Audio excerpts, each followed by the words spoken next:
Salmon Podcast มันสดอร่อย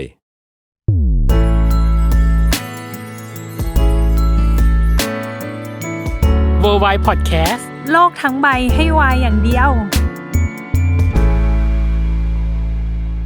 ยินดีต้อนรับเข้าสู่รายการ Worldwide ค่ะโลกทั้งใบให้วายอย่างเดียวจ้าอย่างที่เราเกริ่นไปใน EP ที่แล้วเนาะน้องเนยว่าเรากำลังเดินทางเข้าสู่3 EP สุดท้ายด้วยการตั้งชื่อแคมเปญว่า Epilogue of Worldwide ก็คือเป็นบทส่งท้ายของ Worldwide ที่จะสร้างความประทับใจให้กับคุณผู้ชมคุณผู้ฟังที่ติดตามรายการเรามาตลอด2ปีจนเข้าสู่ปีที่3และสำหรับคู่นี้ครับกว่าจะได้เขามาใช่อยากคุยมานานแล้วถูกต้องมากในมากพี่ชายคำนี้ว่ามากในมากโดยเฉพาะอย่างยิ่งไทยแฟนและอินเตอร์แฟนทุกคนจะพิมพ์มาหาทาง Salmon Podcast ว่าเว้นon Salmon Podcast ซึ่งครั้งนี้ได้แล้วเราทำได้แล้วค่ะทุกคนได้แล้วมาแล้วเราจัดให้กับคู่นี้ที่เขากำลังจะมีภาพยนตร์ระดับปรากฏการณ์เป็นแบบฟอร์มยักษ์เนาะใช่สำหรับภาพยนตร์เรื่องแมนสวงนั่นเองนะจ๊ะเราอยากรู้เบื้องลึกเบื้องหลังการทำงานของเขาบวกกับเรื่องของการทำการบ้านของเขาเราขอยินดีต้อนรับเลยมายภาคภูมิแล้วก็อโปณัฐวีนสวัสดีครับสวัสดีครับ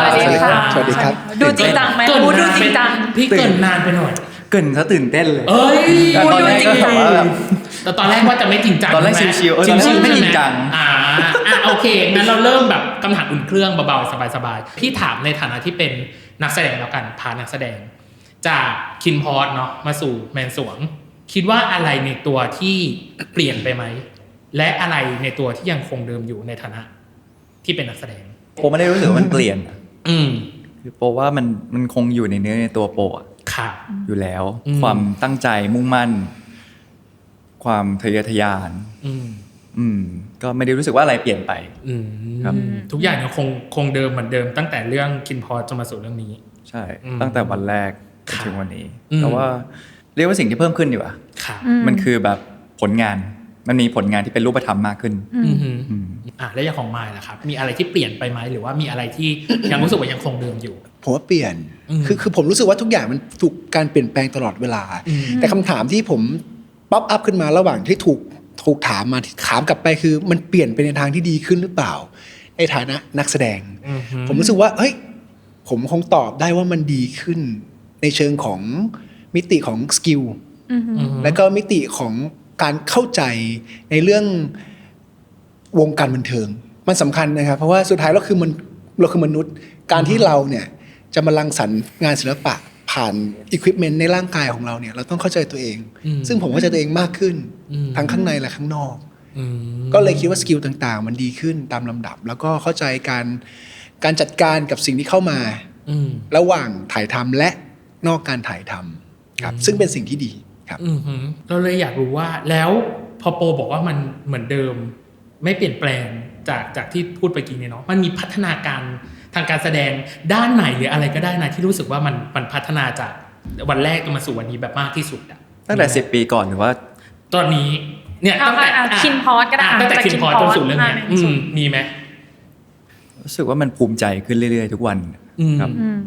มันเหมือนเราได้มาเจอบทที่มันเป็นตัวเองมากขึ้นมันกลมกล่อมมากขึ้นมันมี logical thinking มากขึ้นมีความเป็นเหตุเป็นผลแล้วก็คนดูจะได้อะไรไปจากมันเนี่ยอันนี้คือสิ่งที่มันเปลี่ยนไปเรียกว่ามันเติมเต็มโปมากขึ้นน่ะก็หวังว่าเรื่องถัดไปจะได้เล่น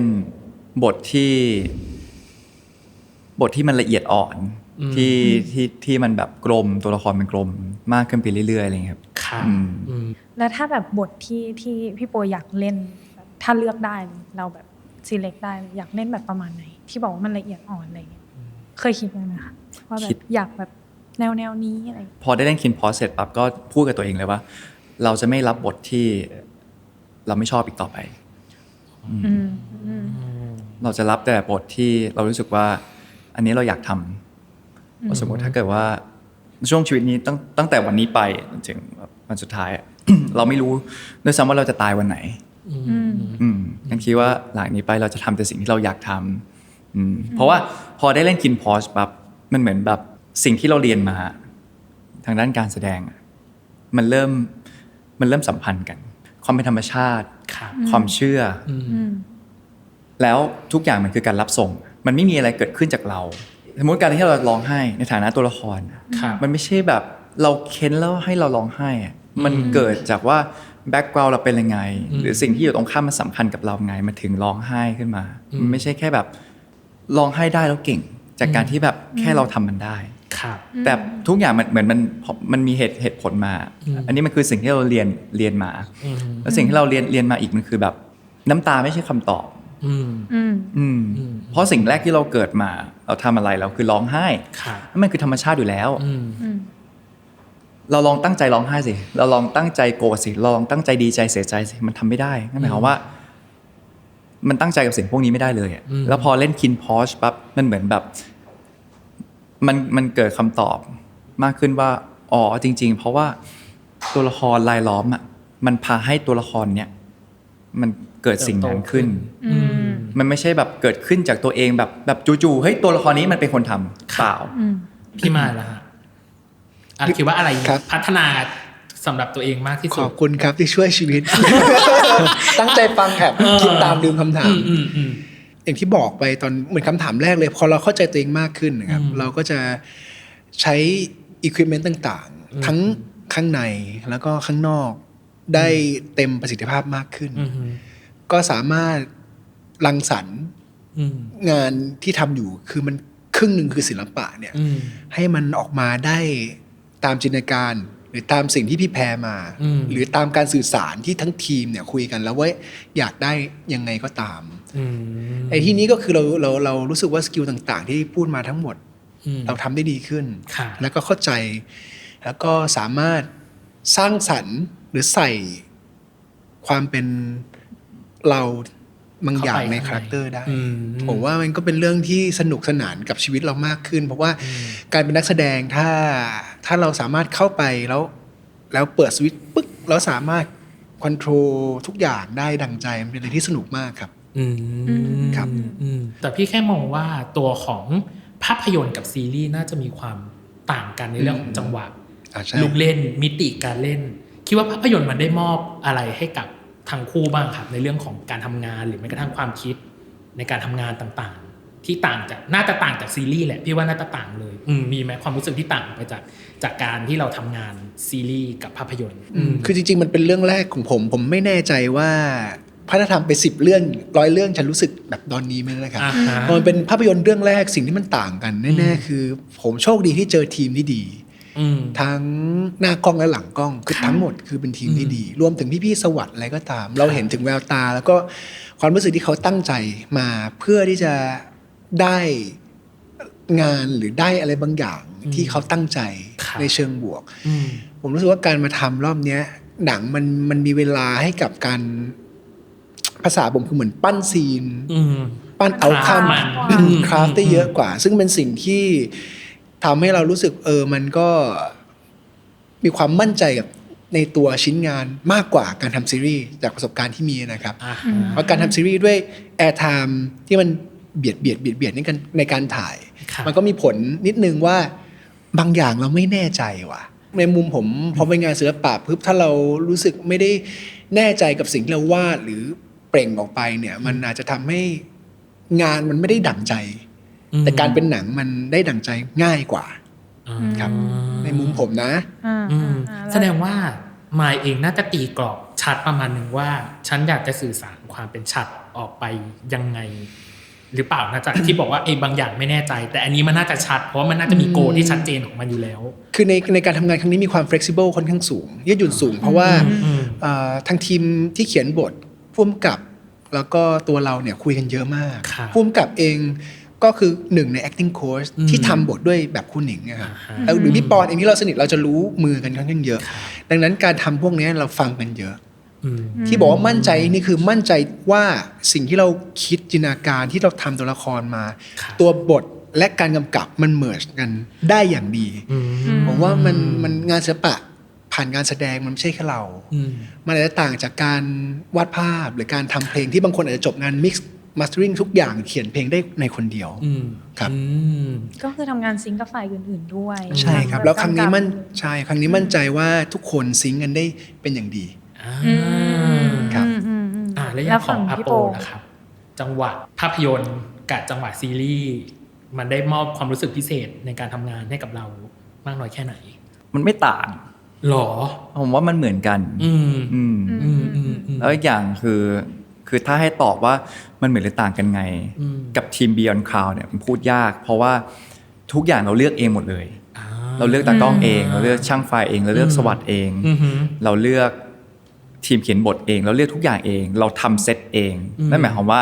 ทุกอย่างเราสร้างขึ้นมาเองมันจะมีแต่สิ่งที่มันพอใจเรากับทีมงานอยู่แล้วงั้นทุกคนตรงนั้นไม่ได้ทำเพื่อตังค์ทุกคนตรงนั้นทำเพื่อผลงานที่ดีแล้วทุกคนต่างมีแพชชั่นตลอดระยะเวลาที่ทำงานมา10 ปีเนี่ย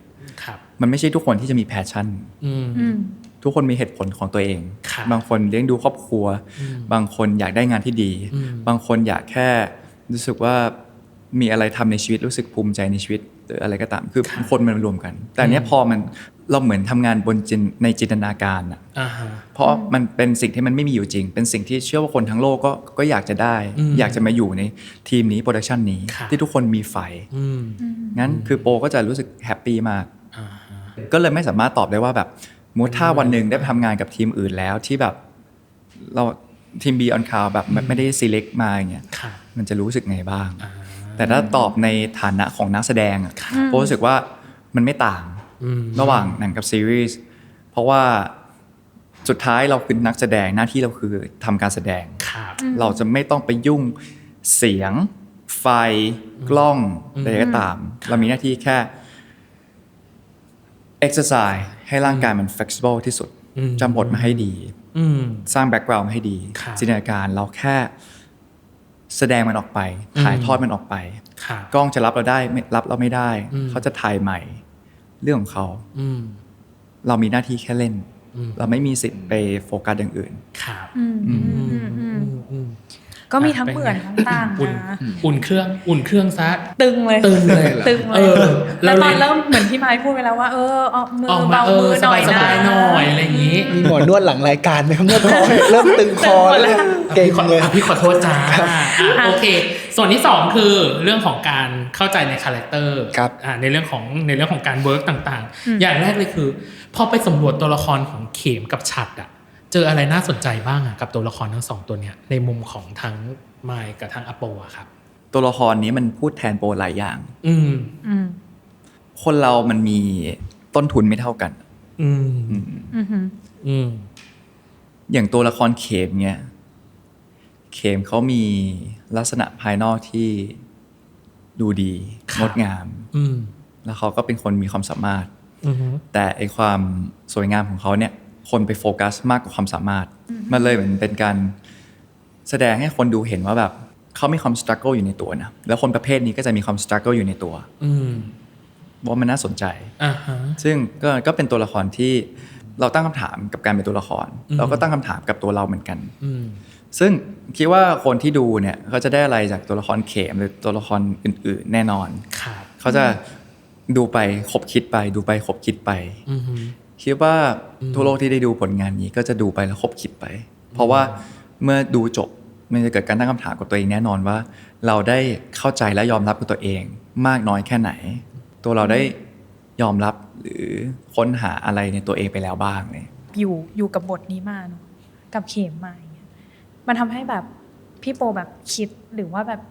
ไต่ตรองกันกรองอะไรออกมาได้แบบในการ realize ตัวเองหรือรู้จักตัวเองมากขึ้นเนี่ยค่ะมันก็ตั้งคำถามว่าเราได้ยอมรับตัวเองในทุกๆมุมหรือยัง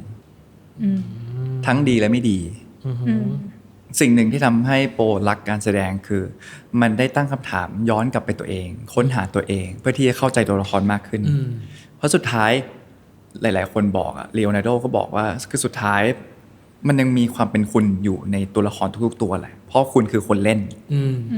นั่นหมายความว่าเราทุกครั้งที่เรารับบทอื่นๆเราต้องรีเฟล็กกลับไปถึงตัวเองว่าถ้าเป็นเราจะคิดยังไงแล้วมันเป็นไปได้ไหมที่ตัวละครที่ผ่านประสบการณ์อย่างนั้นมาเขาจะคิดแบบนั้น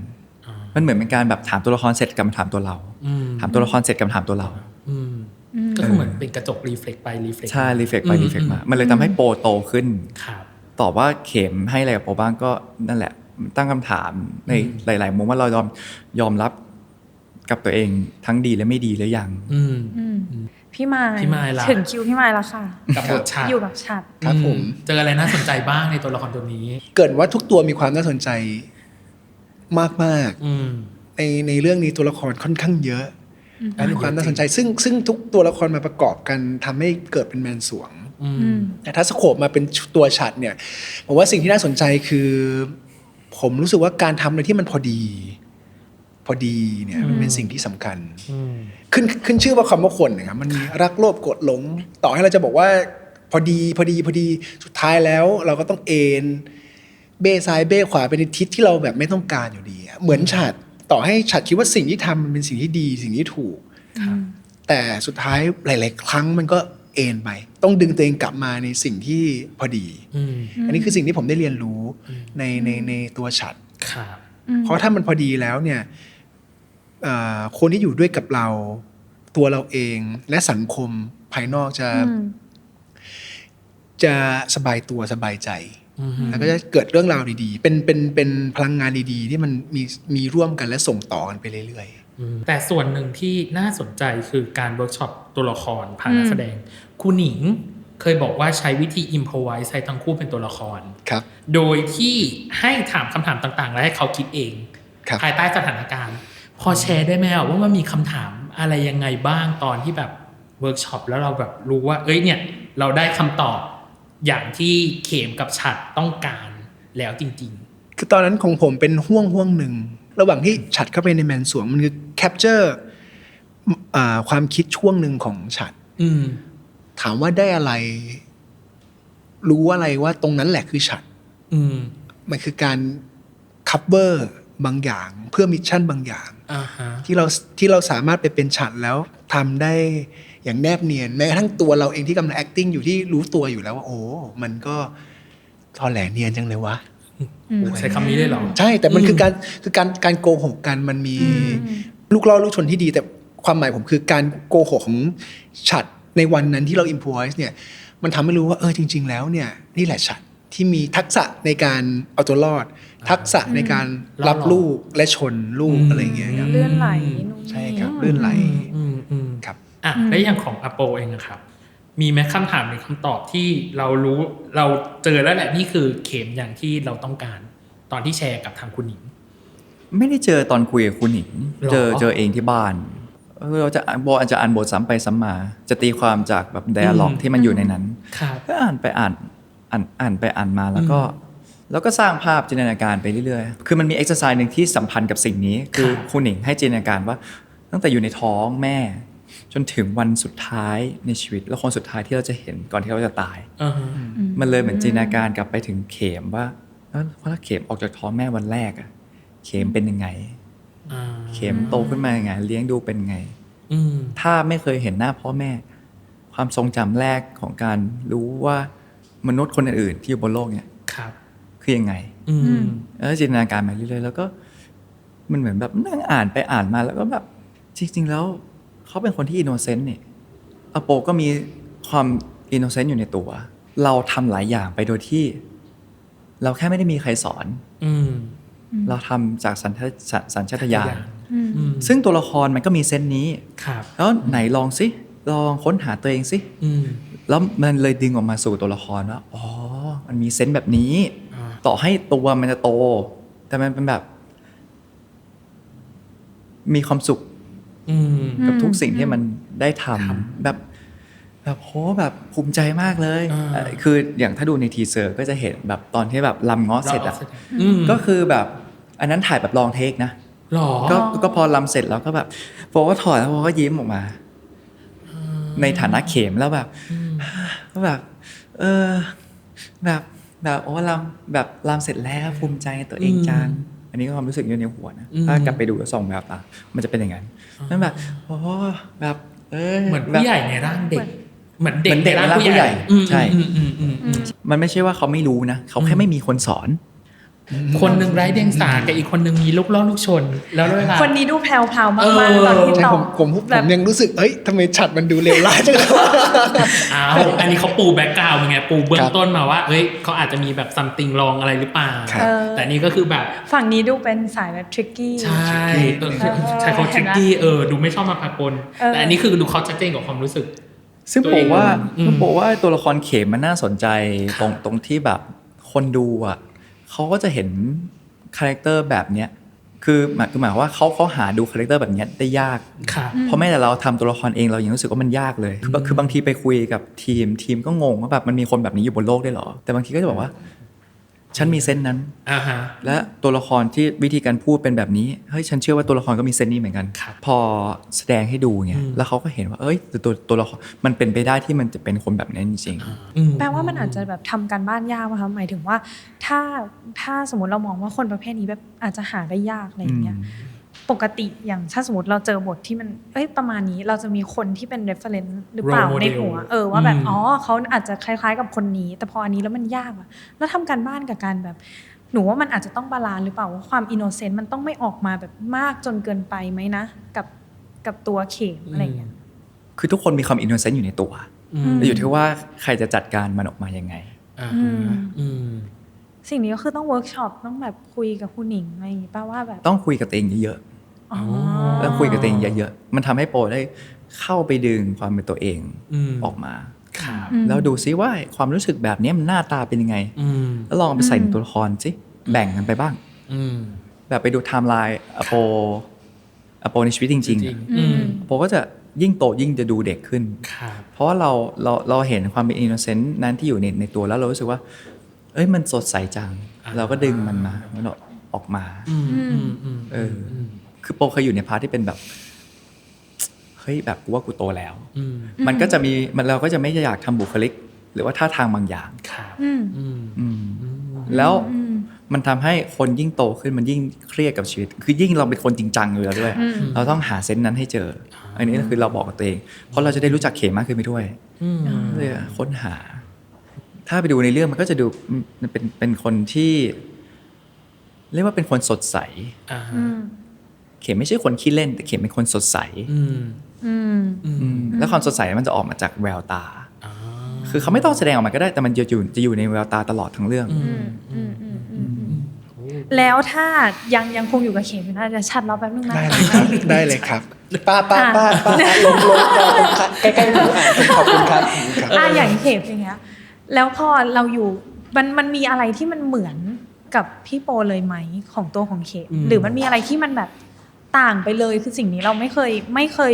รู้สึกหรือไม่เคยคิดแบบนี้เลยถ้าเราไม่ได้ลองมาเป็นเข็มเนี่ยจริงมันค่อนข้างขาย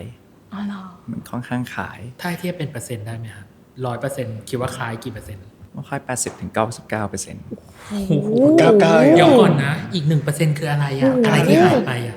อีก 1% มันคือในแง่สังคมสภาพแวดล้อมการเติบโตบริบทที่ต่างออกไปอะไรอย่างนี้โอ้แปลว่ามันแทบไม่มีอะไรต่างขนาดนั้นเลยไหมถ้าเราแบบดีดาวลงไปกับเขาคือมันมีความต่างนะเพราะว่าตอนโปเล่นโปก็ไม่ได้รู้สึกว่าโปเป็นตัวเองโปรู้สึกโปเป็นเข็มตลอดเวลารู้สึกเข็มคือผู้กระทำสิ่งที่เหมือนกันที่สุดที่เห็นได้ชัดคืออย่างโปเนี้ยโปไม่ใช่คนขี้เล่นแต่โปคือคนสดใสแล้วโปเอาเซนส์เนี้ยมาใช้กับเข็มเพราะเข็มมีตรงนั้นเข็มก็ไม่ใช่คนขี้เล่นเข็มคือคนจริงจังที่สดใสวาง definition ชัดอยู่เหมือนกันนะแล้วอะไรที่มันแบบต่างสุดขั้วมีไหมที่แบบอันเนี้ยไม่เป็นโปแน่ๆทำไมหนูรู้สึกเพราะว่าความใจร้อนอ่ะความใจร้อนเข็มมีมากกว่าสาแล้วหนูว่าพี่ฉัดเนี่ยเขาเตรียมตัวเพราะเมื่อกี้หนูเหมือนแบบมองไปเหมือนพี่ฉัดเขาก็นั่งคิดอยู่ว่าของเขามันคืออะไรความเหมือนความต่างชอบฟังคิดว่าตัวเองกับฉัดเหมือนหรือต่างกันมากน้อยแค่ไหนผมว่าความเหมือนคืออุดมการณ์บางอย่างแล้วก็ mindset ที่เหมือนกันแต่สิ่งที่ interact กับสังคมกับคนรอบตัวอาจจะต่างกันอย่างที่บอกบริบทต่างกันสภาพสังคมเศรษฐกิจการเมืองยุคนั้นมือถือก็ไม่มีอะไรอย่างเงี้ยดังนั้นการ ประสบพบเจอ ค่ะ หรือประสบการณ์ที่เวลาฉัดก็คือในยุคนั้นมันเห็นหรือได้รับเนี่ยการเข้าไปอินกับตรงนั้นมันง่ายกว่า เราในยุคนี้คือสิ่งที่ต่างนะครับ แต่ว่าพวก mindset ต่างๆ attitude เนี่ยมันมีความคล้ายกันมากในเรื่องของจริงๆฉัดเป็นคนมองโลกในแง่บวก เป็นคนที่อบอ้อมอารีกับสิ่งที่มันเกิดขึ้นสำหรับตัวเขารักครอบครัวอะไรเงี้ยเป็นต้นนะครับซึ่งต่างๆที่พูดมาเบสิกทั้งหลายแหละมันคือสิ่งที่เราฉัดซิงกันเลย ด้วยตัวบทก่อนนะครับ แต่พอมันผ่านการรังสรรค์จากเราก็รู้สึกว่า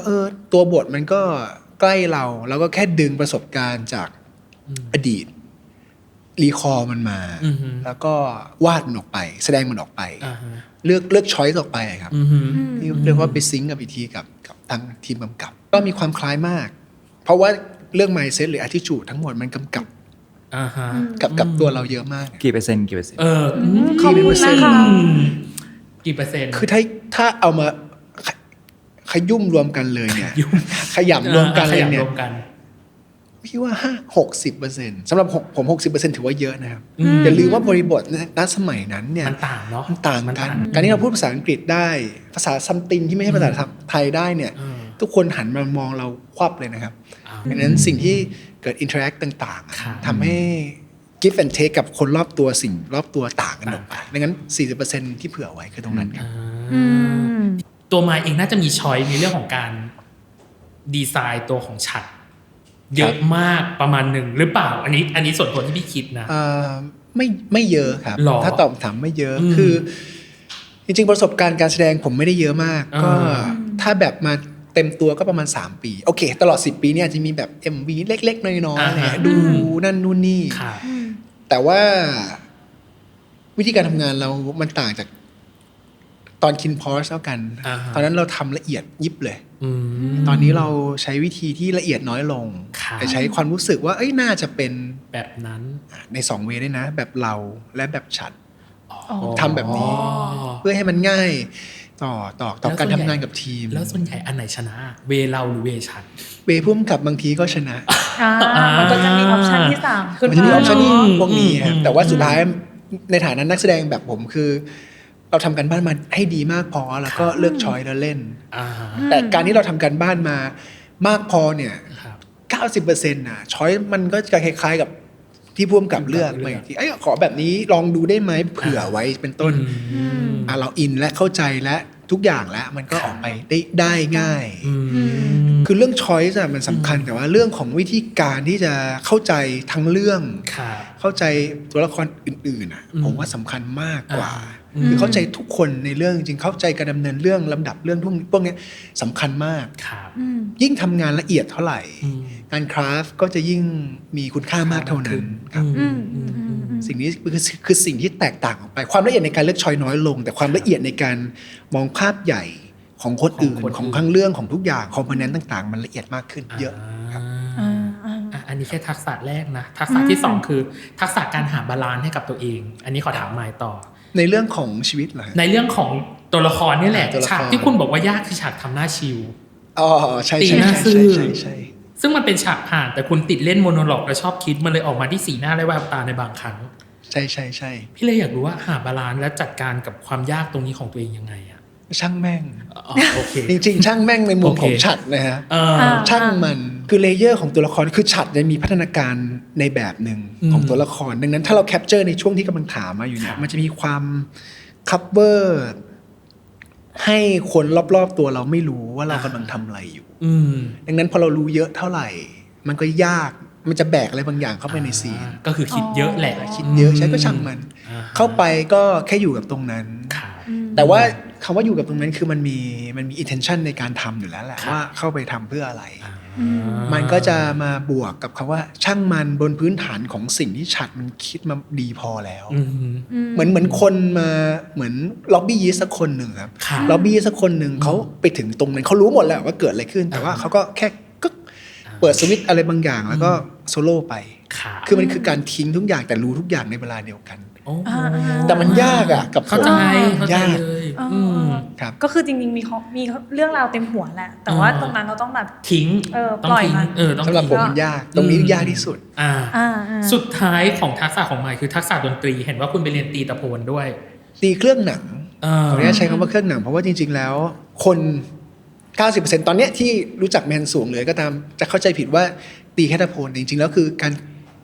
เล่นเครื่องหนังตีเครื่องหนัง อ่า เพราะเครื่องหนังจะประกอบไปด้วยตะโพนกองแข กองแข ก ก หรืออะไรต่างๆนานา แสดงว่าคุณโซโล่หมดเลยหมายถึงว่า อ๋อมัน ก็ต้อง เอามากกว่า1ชิ้นเดี๋ยวไปดูในเรื่อง โอเค ก็อาจจะไม่ทุกชิ้นแต่ก็มากกว่า1ชิ้น ซึ่งก็เรียน ยาก กับ ไหมความรู้สึกต่างจากกีตาร์ที่เรา ถนัด ตรงไหนใช่ไหมครับ เออ ก็ผมว่า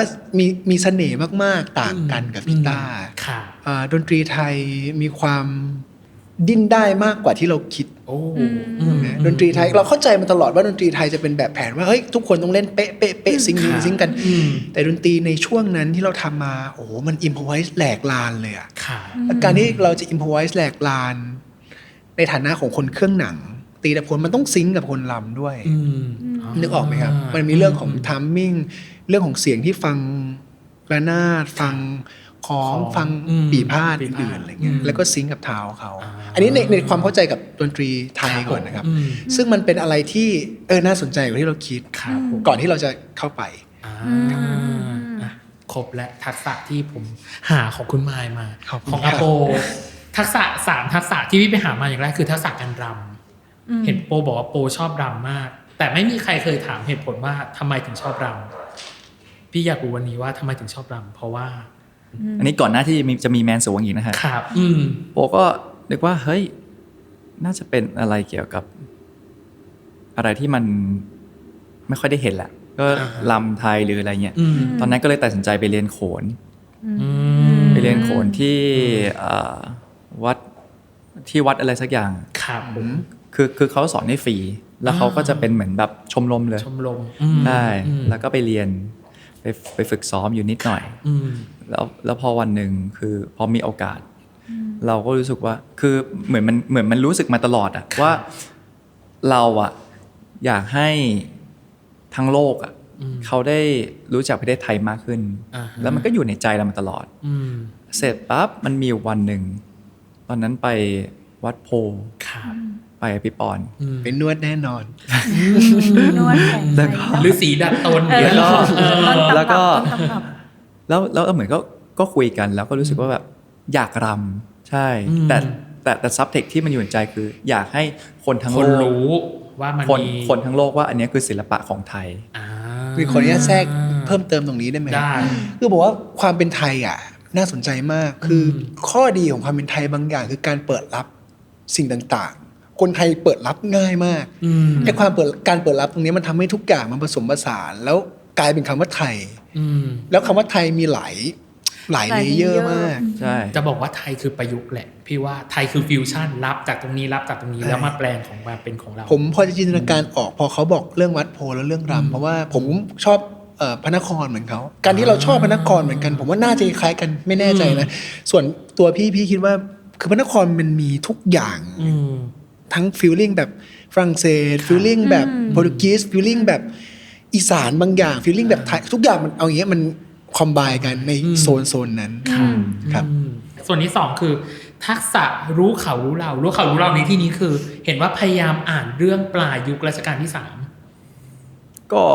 มันช่วงนั้นมันเป็นช่วงที่ mix culture แล้วมันเป็นช่วงที่การรำเงี้ยมันเริ่มชะลอไปแล้วอันนี้คือในมุมที่ทีมเขาคุยกันนะว่าคือถ้ามันมาเล่าในมุมของหนังน่ะมันน่าจะมีช่วงไหนที่เราสามารถหยิบมันเล่าได้บ้างแล้วมันน่าสนใจบ้างแล้วจริงๆยุคที่รุ่งเรืองที่สุดมันคือแบบร.2 แล้วพอมาร.3มันเริ่มแบบมีการค้าขายเข้ามาขึ้นแล้วมันมีวัฒนธรรมจีนอินเดียหรือนู่นนี่นั่นเข้ามาผสมผสานงั้นมันจะเป็นยุครุ่งเรืองมากๆของชาวสยามก็เลยหยิบอันเนี้ยเข้ามาเพราะว่ามันจะมีเนื้อเรื่องเส้นอื่นที่มันไม่ใช่แค่รำมันมีเรื่องของการค้าขายมันมีเรื่องของ mix culture ต่างๆเข้ามามากมันก็เลยเหมือนถ้าเล่าในมุมเนี้ยมันน่าจะสามารถเล่าถึงความเป็นไทยได้ด้วยแล้วก็มันก็ยังคงความสนุกได้ด้วย นี่คือว่าคุณจะศึกษาถึงขั้นแบบอ่านเรื่องในยุคนี้ ไม่ เหมือนกันนะ ผมศึกษาเพราะว่าต้องทำงานนี้ คือโปแค่จะพาตัวไป อ่าฮะ เขตพระนคร ว่ายุคนั้นเป็นยังไงบ้าง ใช่แล้วไปดูว่าตรงนี้มันเคยเป็นอะไรมาก่อน อ๋อ ตรงนี้คือเคยเป็นอะไรมาก่อน อืมฮึอืม หรือที่ในแมนสวงเขา ครับ collaborate ด้วยเนี่ยก็คือทรงวาด ทรงวาด คือมันคือพื้นที่ที่แบบยุคสมัยมันใกล้กัน ที่มันมี mix culture แบบจีน ไทย อินเดียอะไรเงี้ยอยู่ตรงนั้น ส่วนสุด สุดท้ายทักษะการจัดการกับกายภาพ คุณลดน้ำหนัก ลดน้ำหนักสำหรับผมมันไม่ได้ยากอะไรมาก อืม ไม่ได้ยากอะไรมาก แต่คุณผอมอยู่แล้วไง เดิมก็ตัวเล็ก ใช่ จะคิมพอก็ไม่ได้ตัวใหญ่ เนี่ย เย จากที่พี่เคย อะ ฝากมาบอกว่ากางเกงไซส์28 หายากไม่ต้องไปตัดช็อปคุณยังจะลดน้ำหนักเพื่อให้อะไรทรงเอสอย่างนี้มากขึ้นอย่างเงี้ยหรอ ทรง S ทรงเอสโทษที ทรง S เลยเหรอ เอส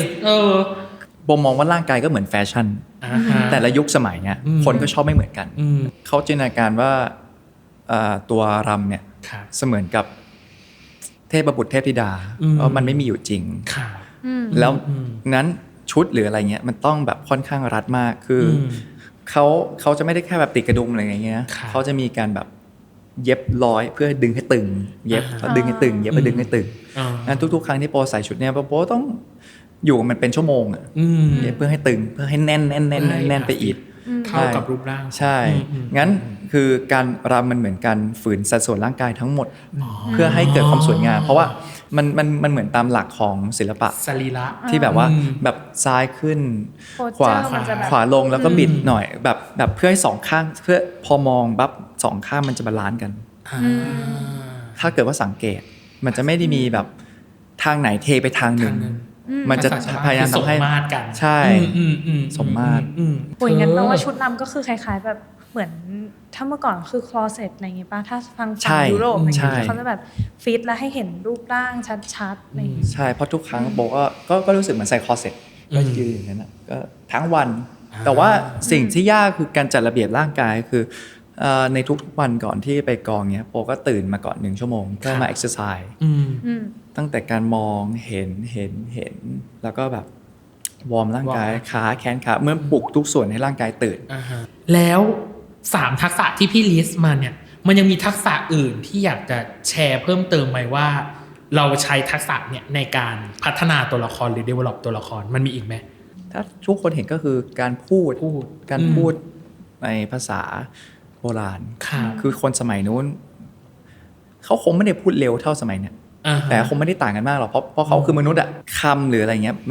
มันต้องเข้าปากเสมือนว่าเราพูดทุกวัน ค่ะ งั้นคือเทคนิคคนอื่นไม่รู้นะแต่เทคนิคของโปคือโปจะอ่านทีละคำสมมติว่าแบบเองจะไปที่ไหน เองจะไปที่ไหน 3 ครั้งอย่างต่ ครับ ำจนคิดว่ากล้ามเนื้อเริ่มจำละแล้วพูดเร็วให้เร็วที่สุด แล้วก็เดินไปเดินมา เองจะไปไหนเองจะไปไหนเองจะไปไหนเองจะไปไหนเองจะไปไหนทำกระไรเองจะไปไหนทำกระไร ประโยคที่ยาวที่สุดสัก1 ประโยคโชว์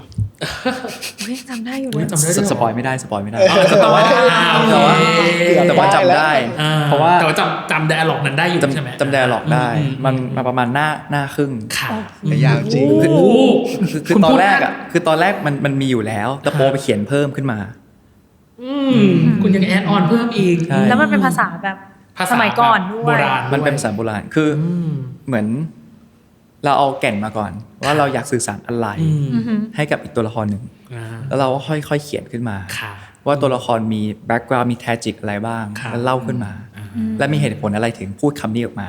เราไปหาแล้วเราก็นั่งเขียนไปเรื่อยๆเนี่ยสมมติเคยไหมกับการที่เราอยากทำอะไรสักอย่าง แต่กายภาพมันติด มันเหมือนสมองเราคิดไปแล้วอ่ะ ครับ แต่ปากเราพูดไม่ทันอะ มันเหมือนกัน มันเหมือนเราจัดการทางด้านฟิสิกอลไปก่อน ค่ะ แล้วเราใช้แค่ mental เราไม่ให้มันมาติดที่กายภาพ ค่ะ งั้นเราจะพูดจนกว่ามันจะชิน งั้นกล้ามเนื้อมันชินละ มันชินกับคำนี้ละ มันแค่รู้สึกอยากพูดปุ๊บมันก็พูด จะ มาเลย พูดเลย ใช่ มีกายภาพติดออกไปข้างนอกที่พูดภาษาโบราณ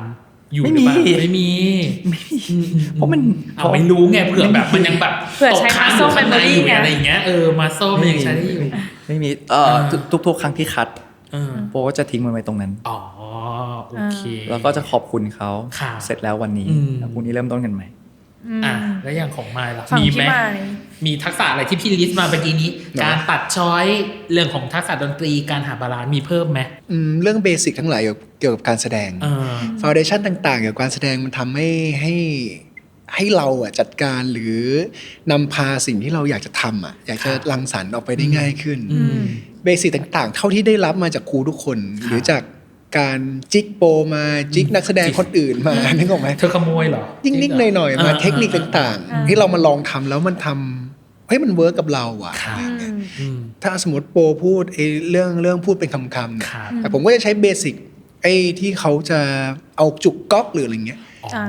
ถ้าไม่มีจุกก๊อกก็เอานิ้วพันทิชชู่ซะแล้วอัดเข้าไปแล้วก็พูดช้าๆพูดไปเรื่อยๆแล้วก็มันมีโชคดีที่เราเล่นดนตรีตั้งแต่เด็กเราจะเชื่อในเรื่องของกฎ5 ครั้งอะไรอย่างเงี้ยแต่5 ครั้งคือเพอร์เฟกต์5 ครั้งนะครับไม่ได้หมายถึงว่าทำสิ่งนั้น5 ครั้งนะสมมติเราพูดอันนี้ชัดถ้อยชัดคำแล้ว5 ครั้งเราถึงจะโอเคล่ะเดี๋ยวไปลุยกันคือการซ้อมอย่างหนึ่งแต่ถ้าเราพูดยังติดขัดต่อให้พูด100 ครั้งติดขัดก็ค่าเท่าเดิมโซโลกีตาร์โซโลเนียนปุ๊บถ้า3 ครั้งไม่ได้หลุดกลัวให้ได้5 ครั้งเหมือนกันกับการจำบทแล้วพอไปถึงหน้างานปุ๊บบทก็จะอยู่ในตัวเราในปากเราครับผมเรื่องพวกนี้ก็สำคัญมากการฝึกซ้อมครับ มันเทคนิคใกล้ๆกันเรื่องเบสิกส่วนเทคนิคยิบย่อยก็แล้วแต่ว่าใครจะถนัดแบบไหนครับจริงๆเรื่องนี้ดูแบบภาษาดูสำคัญเนาะสำคัญที่สุดมันไม่เข้าปากมันคือแบบมันก็จะลำบากเนาะส่วนสุดท้ายของครึ่งแรกพี่อยาก ครึ่งแรกนี่ยังไม่ได้ไปไหนยังไม่ได้ไปไหนเลยมีปัญหาอุปสรรคอะไรที่ใหญ่ที่สุดในการเล่นไหมคิดว่าอันนี้น่าจะเป็นปัญหาอุปสรรคใหญ่ที่สุดสำหรับทั้งคู่เรื่องการพูดเนี่ยแหละหรอของโปสิ่งที่ค้นพบกับตัวเองคือฉากที่ไม่มีพูดจะทำมันได้ค่อนข้างมั่นใจแล้วทุกคนก็พอใจแต่พอเริ่มพูดเมื่อไหร่ปั๊บปกติผมคนพูดเร็วไงมันก็จะติดแล้วพอติดปั๊บมันเกิดเสียความมั่นใจละงั้นคือเราจะไม่ได้โฟกัสอารมณ์ที่สื่อสารไปแล้วเราโฟกัสเพจซิ่งในการพูดมากกว่าไม่คิดเหมือนกันว่าคุณจะติดเรื่องการพูดนะเพราะติดแบบการแบบอินเนอร์ข้างในมันอาจจะแบบมันดูใช้ทักษะอย่างการลงการลำอะไรเงี้ยนึกว่าจะแบบกายภาพอาจจะโหดหน่อยมันมีลำและร้องพร้อมกันคือแม้แต่นางรำหรือนายรำบางคนเขาแค่รำนะเขาจะไม่รำและร้องไปด้วยเพราะมันยากมากมันเป็นทักษะที่ต้องใช้ทุกประสาทสมมติว่าแบบยืนแล้วต้องทำท่าอะไรสักอย่างหนึ่งแค่โฟกัสว่าท่าต่อไปจะต้องทำยังไงก็ยากแล้วเพราะว่ามือข้างเนี้ยกับข้างเนี้ยมันต้องสัมพันธ์ไปพร้อมกันประสานไปด้วยกันใช่มันต้องเขาเรียกว่านุ่มนวลคือการรำละครในมันจะทำทุกอย่างอย่างสมูทคนดูจะต้องไม่รู้สึกคนดูจะต้องไม่มีช่วงเวลาที่เขาได้หายใจก็คือแต่มันก็ใช่คอยตามไปกับเราแหละใช่ทุกอย่างมันไปหมดแล้วแล้วมันไม่ใช่แค่มือเท้าต้องไปด้วยแล้วก็หน้าก็ต้องหันด้วยมันทุกส่วนสัมพันธ์กันหมดแล้วถ้าต้องมาร้องอีกโหมันแบบมันใช้ทุกประสาทในร่างกายที่มีแล้วต้องมีสมาธิมากแล้วคุณห่วงหน้าพวงหลังคุณห่วงหน้าพวงหลังไหมว่าลำถูกแล้วแต่ร้องล่ะแล้วร้องถูกแล้วลำล่ะมีบ้างไหมมีแบบห่วงหน้าพวงหลังบ้างไหมมีก็ต้องถ่ายซ่อมเพราะว่าทำวันนั้นไม่รอดโอเคมันก็เลยต้องกลับไปซ้อมกับครูอีกเพราะว่ามันไม่ได้เป็นการร้องปกติมันไม่ได้เป็นการร้องแบบทั่วไปคือต้องไปลองฟังในเรื่องว่ามันยากมากแล้วอย่างของมายล่ะครับมี2 เรื่องมั้งเรื่องแรกคิดว่าบางคนอาจจะง่ายก็ได้แต่สำหรับผมมันยากคือการทำให้ดูไม่รู้อะไรเลยคือในฐานะแสดงการดูงงอย่างเงี้ยเราดูแบบใช่ดูแบบชิลการทำตัวชิลโคสอัพมาหน้าแล้วดูชิลไม่รู้อะไรเลยมันยากสำหรับเรานะในตอนเป็นฉัตรในฐานะฉัตรด้วยครับเพราะว่ามันดันรู้เยอะโอเคในหัวมันเยอะแต่หน้าต้องไม่รู้อะไรเลยครับแต่ว่าคือเราจะทิ้งหมดทำแบบการแสดงแบบลืมทุกอย่างมันไม่ได้เพราะจริงๆแล้วมันมี intention บางอย่างวิธีการทำงานของผมมันต้องเข้าไปถึงตัวระหว่างความเข้าใจของเรากับตัวละครบางอย่างมันจะมีวิธีการบางอย่างของผมแต่การไปอยู่ข้างหน้าแล้วถ่ายหลายๆเทคให้ทุกอย่างมันโฟล์แบบไม่รู้อะไรเลยมันมีความยากตรงนั้นอยู่ ตรงนั้นอยู่ แล้วส่วนที่สองอ่ะ เรื่องของการเจอ improvisation หน้างาน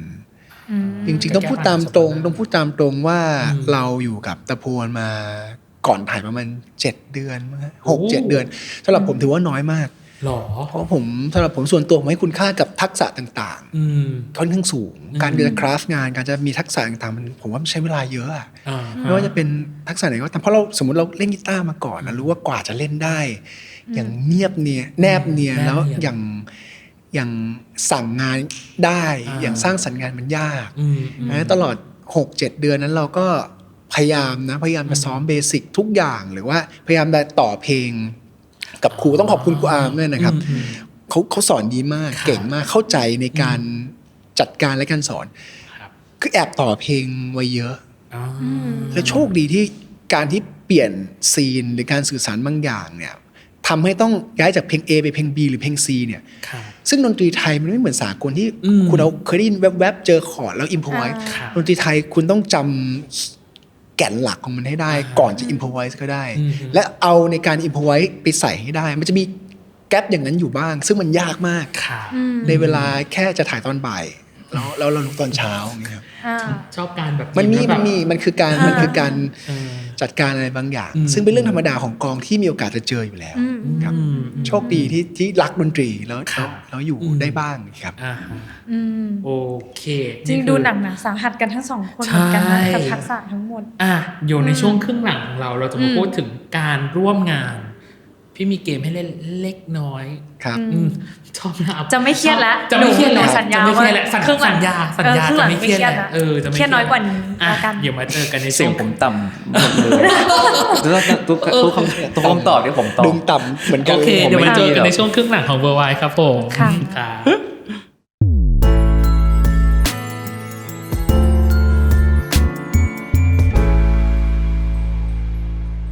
กลับมาในช่วงครึ่งหลังของเบอร์ไวจากน้องเนยเปลี่ยนมูดกันหน่อยเธอขอหน่อยผ่อนคลายเรามีเกมกับ TMI คือ Too Much Information ข้อมูลที่รู้ก็ได้ไม่รู้ก็ได้อย่างแรกเลยคือของหมดทั้งคู่ก่อนเห็นไปสั่งของ L Thailand มาทั้งคู่ตอบเหมือนกันเลยว่าอยากลองแสดงหนังผีเหมือนกันจำได้ไหมก่อนนี้โดยเฉพาะอาโปถึงขั้นพูดว่าผมฟังเรื่องผีบ่อยมากโอ้โหแต่ก่อนฟังทุกคืนแล้วตอนนี้ไม่ได้ฟังแล้วตอนนี้ไม่ได้ฟังแล้วตอนนี้รู้สึกว่าเราแอดดิกเกินไปเราฟังมันเหมือนฟังเพลงผมก็ฟังบ่อยไม่ได้เลยผมก็ฟังบ่อยลองจากพอดแคสต์เนี่ยที่ชอบฟังก็มีอาจารย์ยอดชอบฟังมากเลยเขาใส่นั้นเข้าใจได้พออาจารย์ยอดผมรู้แล้วเข้าใจได้อันนี้ต้องฟังแล้วถึงนอนหลับหรอฟังทุกคืนมีช่วงหลายปีที่ฟังอาจารย์ยอดทุกคืนชอบในโทนเสียงชอบในการจินตนาการที่เขาเล่าถึงติดเล่นโมโนล็อกอาจารย์ยอดก็เสียงโมโนล็อกแบบเดียวกันใช่ครับก็ประมาณอะไรอย่างเงี้ยแต่พี่อยากรู้ว่าแล้วหนังผีในดวงใจของทั้งคู่เพราะพี่อยากสายหนังผีสายฮอร์เรอร์อยากรู้แล้วหนังผีในดวงใจของทั้งคู่คืออะไรผมชอบเรื่องลองของหรอมันแบบคือกลัวทุกครั้งที่ดูตอนนี้กลับไปดูก็กลัวอยู่ดีค่ะลองของว่าพี่ไม่ล่ะของผมแบ่งเป็นไทยกับเทศถ้าไทยมันคือชัตเตอร์ผมว่าชัตเตอร์คือเรื่องนึงที่ทำให้เรารู้สึกผวาขนค่อยๆลุกจนแบบมันไล่ระดับได้ดีมากตอนเราดูเป็นเด็กเนาะแล้วก็พี่อนันดาหล่อมากในสมัยก่อนตอนนี้ยังหล่ออยู่เห็นครั้งแรกเห็นด้วยครับแล้วก็เราเทศเนี่ยเรายังรู้สึกว่า Insidious คือที่หนึ่งในใจหล่อใช่ครับเพราะว่าต้องไปดูนะแคสติ้งเขาเนี่ยตอนเด็กตอนโตโอ้โหหน้าแม่งเหมือนกันเลยแล้วก็ acting ทุกอย่างดีหมดเนื้อเรื่องดีแล้วข้อที่สำคัญที่สุดคือภาคหนึ่งค่อยๆไล่ไป2ไป3เนี่ยมันไม่เจอครับมันไม่แบบอะไรวะเนี่ยคุณรอดู Red Door ป่ะที่จะออกล่าสุดนี้ Insidious Red Door เขาอยากคือแล้วมันยากด้วยการที่หนังผีจะมีภาคต่อขนาดนี้ Insidious คือเป็น10 ปีแล้วเข้าใจได้แสดงว่าเขาก็ต้องสำเร็จในเวของเขาชอบ Insidious ครับขอมอบตัวก่อนเลย4คนนั่งตรงเนี้ยถ้าจับผิดภาพคือเนยดูแบบไม่รู้เรื่องสุดเพราะว่าไม่ได้เลยกับเรื่องผีไม่ได้เลยเพราะเนยไม่ได้สายฮอร์เรอร์ทั้งแสงไม่ได้เลยคนขี้ตกใจคือจริงที่อยากเล่นหนังผีไม่ใช่เพราะชอบดูหนังผีอย่างเดียวแต่ว่าไม่เคยเจอผีเนี่ยไหมผมจะมีความสุข เล็กๆ เวลาฝันเห็นผีหรือคิดว่าผีอำมันจะมีจังหวะกระชากมันจะมีจังหวะอาการท้องน้อยผสมจะอยากตะโกนอยากอะไรในเวลาเดียวกันเนี่ยถ้าหลับคนฟังบอดแค่ลองหลับตาตามผมแล้วสมมติเรานอนอยู่แอร์เย็นๆสบายแล้วมีจังหวะมันกระดึงเข้ามาอย่างเงี้ยมันสนุกนะฮะมันสนุกนะ ใครเข้าใจเลยเนี่ยไม่เข้าใจเลย มันจะมีโอกาสอย่างนี้สักแบบ กี่ครั้งก็เชียว 2-3 เดือนครั้งอะไรอย่างเงี้ยที่จะ พี่ เกิ ว่า ด โรคกระ ขึ้น ตุกไปเช็คหน่อยนะ เราก็เลยอยากลอง เช็คหน่อย ก็เลยอยากลองเล่นหนังผีก็เพราะอยากลองมีโมเมนต์อาจจะทำให้มีโมเมนต์นี้ เราจะได้จินตนาการและอินไปผมว่าแต่ก็แอบเสียวเล็กๆว่ามันอาจจะเครียดเหมือนกัน อ๋อ ต้องดูว่าเป็นบทไหนในเรื่อง แต่ในมุมกลับกัน ผมได้มีโอกาสมันมีเซียนต่างในแมนสวงที่มันแบบมันต้องลุ้นอะงั้นทุกครั้งที่เล่นมันต้องแบบตื่นเต้นนะตื่นเต้น แล้วพอตื่นเต้นแล้วก็แบบมันต้องโฮอารมณ์ตื่นเต้นไว้แล้วมันค่อยๆตื่นเต้นไปเรื่อยๆมันตื่นเต้นไปเรื่อยๆเหนื่อยมากแล้วก็รู้สึกว่าไม่อยากเล่นแหละ มันเหมือนมันต้องเกรงตัวตลอดเวลามันแบบไม่ได้ฟรีสักทีกับร่างกาย มันแบบมันต้องตื่นเต้นมาตื่นเต้นเสร็จปั๊บผมไม่ได้ตื่นเต้นไปอีกมันตื่นเต้นไปอีกตื่นเต้นเหนื่อยละไม่เล่นละแต่สิ่งที่อยากเล่นที่สุดเลยคือมิวสิคอลอยากเล่นมิวสิคอลเราอาจจะไม่ใช่คนที่ร้องเพลงพอแต่เรารู้สึกว่าเราเป็นอีกขั้นหนึ่งแหละศาสตร์อีกขั้นหนึ่งใช่เพราะปกติแล้วเวลาโปรฟังเพลงโปรชอบฟังอินสตูเมนต์ฟังพวกอินสตูเมนต์อย่างเดียวที่จะไม่อินกับเพลงที่มันมีคนร้องเลยงั้นอันนี้ก็เป็นหนึ่งปัญหาเวลาที่โปรต้องร้องเพลงงั้นคือโปรต้องทำความเข้าใจกับเพลงลึกขึ้นไปอีกว่าแบบเฮ้ยเขาจะสื่อสารอะไรนะเขาอะไรเงี้ยมันเลยเหมือนทำให้โปรรู้สึกว่าเฮ้ยแล้วถ้าเหมือนพูดแต่กลายเป็นร้องแทนเราจะอินไหมอะไรเงี้ยแบบอยากลองแสดงว่าเป็นคนดูละครเวทีป่ะดูมีในดวงใจที่แบบว่าฉันอยากลองสวมตัวเองเข้าไปดูสักครั้งว่าถ้าฉันเล่นมันจะเป็นยังไงทุกเรื่องเลยเหรอโอ้โหอย่างเรื่องนี้ชอบคือเลมิสลาฟแล้วก็ The Greatest Showman ชอบแล้วก็ฟังเพลงเขาตลอดเวลาแล้วก็ฟังทุกครั้งก็ฮึดทุกครั้งแบบโอเคแล้วอยู่บ้านก็ทำอย่างนี้แอบเสียวน้องตอบ Little Mermaid ก็น่ารักใช่ไม่ติดจริงๆชอบ Little Mermaid คือพวกการ์ตูนดิสนีย์มันจะมีแบบว่าพาร์ทของแบบมิวสิคอลเยอะเลยเยอะอย่างแบบ Part of the World อะไรอ๋อจะสว่างสดใสคือชอบอยากลองสื่อสารเป็นคิดชื่อเป็นแบบเป็นเพลงบ้างเข้าใจเพราะว่าอย่างตอนที่เรียนการแสดงเนี่ยมันก็จะมีพาร์ทให้เขาให้เลือกเพลงมาแล้วให้ร้องเพลงแล้วลองเข้าไปอินเรามักจะทำพาร์ทนั้นไม่ค่อยได้เราก็เลยคิดว่าแบบมันสัมพันธ์กันหมดเลยเพราะปกติเราก็เป็นคนไม่ชอบฟังเพลงที่มีเนื้อร้องอยู่แล้วก็เลยอยากลองอยากเห็นสุดคือ Little Napo อยากเห็น Little Napo Part of Your World ต่อไปอีกอันนึงคือ TMI อันนี้เป็นของแต่ละคนแหละของคุณมายก่อนมายเคยบอกไว้ใน One Day ที่ไปเยาวราชที่ไปเยาวราชมายบอกว่าถ้าผมตกงานจากการเป็นนักแสดงหรือการเป็นนักร้องนักดนตรีพิธีกรลองชวนผมไปเป็นพิธีกรเกี่ยวกับรายการอาหารใช่ไหมครับใช่พี่เลยอยากรู้ว่าถ้าสมมติว่าได้ทำจริงๆเทปแรกคุณจะไปแนะนำร้านไหนพูดถึงคอนเทนต์ก่อนคิดปั๊บๆนะจะเป็นคอนเทนต์การออกเดทก่อนพาไปรีวิวที่ไหนคิดไว้แล้วที่ไหนที่ไปกินแล้วทำให้รู้สึกว่าคนข้างๆมองว่าเราป่าที่สุดเก็ตไหมคอนเทนต์นั้นต้องแบบน่าสนใจกูไปกินที่นี่เนี่ยกูจ่ายอาจจะนิดนึงแต่ว่าเขารู้สึกโอ้โหป่าครับรักชูใช่แล้วที่นั้นคืออันนี้คอนเทนต์ยังนึกไม่ออกเดี๋ยวต้องไปเซิร์ชแต่ว่ามันคือการคอนเซปต์แหละอย่างนี้แต่ว่าสิ่งที่ผมชอบในการเป็นพิธีกรเกี่ยวกับการกินคือผมจินตนาการเรื่องอาหารแล้วผมน้ำลายไหลได้แบบตะกี้จริงแสดงว่าคุณสามารถบรรยายรสชาติพี่นึกถึงแบบรายการญี่ปุ่นที่แบบโอ้ยเหมือนแบบอันนี้มันแตกในปากอะไรแบบนั้นคิดว่าตัวเองทำได้ไหมไม่พี่มายความสามารถมากกว่านั้นจริงเหรอเคยถ่ายโฆษณาด้วยกันแล้วเขาก็จะเปิดเทปที่เป็นแบบเนยละลายบนขนมปังทั้งที่ ทั้งที่เขาก็ดูเป็น10 รอบแล้วแต่ทุกครั้งที่เขามองตาเขาจะเป็นประกาย น้ำลายไหล แล้วเราก็สังเกตว่ามันเหมือนแบบมันมีการขับเคลื่อนน้ำในปากเขาแล้วแบบ อุ้ยขับเคลื่อน แล้วเงี้ยแล้วแบบแล้วนั่งเงี้ยตลอดเวลาจะมีคนเพศไหนที่แบบนั่งดูอันนี้10 รอบแล้วแบบยังรู้สึกเหมือนเดิมได้วะ รอบที่10 แล้วยังรู้สึกมันดูใหม่ทุกครั้งอะได้ไงวะแล้วเขาเคยบอกว่าเขาพยายามฝึกกินตั้งแต่เด็กฝึกกินเยอะๆ คือ กิ เด็ น ก เยอะๆกินเยอะ ๆเด็กๆกับผมอยากเป็นนักแข่งกิน ไม่ได้อยากเป็นอาชีพที่สูงที่สุดในชีวิตนะ แต่เป็นอาชีพหนึ่งที่อยากทำมาก พวกนักกินจุอะไรอย่างเงี้ย คืออยากเป็นนักแข่งกินอ่ะ อ๋อ แข่งกินเมื่อก่อนเราดูทีวีแชมเปี้ยนเราดู เข้าใจ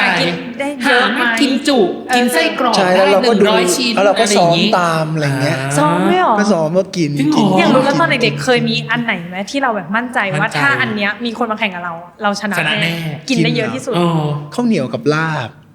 หรอ การกินข้าวเหนียวกับลาบไม่ได้ง่ายขนาดนั้น มันไม่ง่ายอยู่แล้วเพราะมันไม่ง่ายอยู่แล้วไม่ง่ายจ้ะมันไม่มีอะไรที่ง่าย เพ เล ราะว่าย การ ที่พูดนะคะ อันนี้ไม่ได้เอาฮานะซีเรียสนะว่าการกินข้าวเหนียวกับลาบคุณต้องเข้าใจก่อนว่า